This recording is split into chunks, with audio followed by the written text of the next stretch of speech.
வணக்கம் நண்பா. TNSTC latest செய்திகள். ஜனவரி 1 வெளியான தகவல். ஜனவரி 20 வரை கெடு, ஒப்பந்தம் இல்லாவிட்டால் போராடுவோம் என போக்குவரத்து தொழிற்சங்கங்கள் மிரட்டல். போக்குவரத்து தொழிலாளர்களுக்கான ஊதிய உயர்வு பேச்சு ஒத்திவைக்கப்பட்ட நிலையில் அரசு தரப்பில் மறுதேதி அறிவிக்கப்படாமல் இருப்பது போக்குவரத்து தொழிற்சங்கங்கள் மத்தியில் அதிருப்தியை ஏற்படுத்தி உள்ளது. அடுத்த மாதம் இறுதிக்குள் ஒப்பந்தம் ஏற்படுத்தாவிட்டால்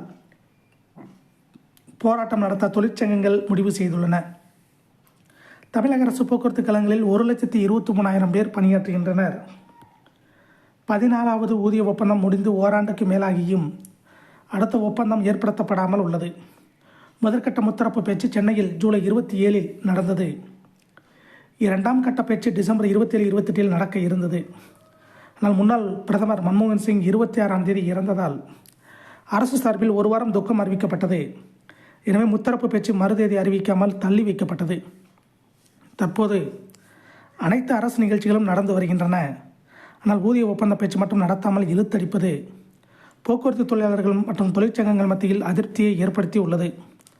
மார்க்சிஸ்ட் கம்யூனிஸ்ட் கட்சியைச் சேர்ந்த CITU தொழிற்சங்கத்தின் பொதுச் செயலர் ஆறுமுக நயினார் கூறியதாவது: போக்குவரத்து ஊழியர்களுக்கு புதிய ஊதிய ஒப்பந்தம் ஏற்படுத்துவதில் அரசு தொடர்ந்து தாமதத்தை ஏற்படுத்தி வருகிறது.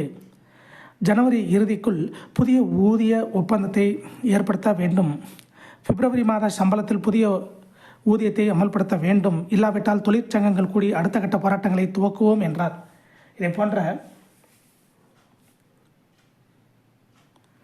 TNSTC அப்டேட்களை தெரிந்து கொள்ள நம்ம சேனலை சப்ஸ்கிரைப் பண்ணுங்கள், ஷேர் பண்ணுங்கள், லைக் பண்ணுங்கள். நன்றி, வணக்கம்.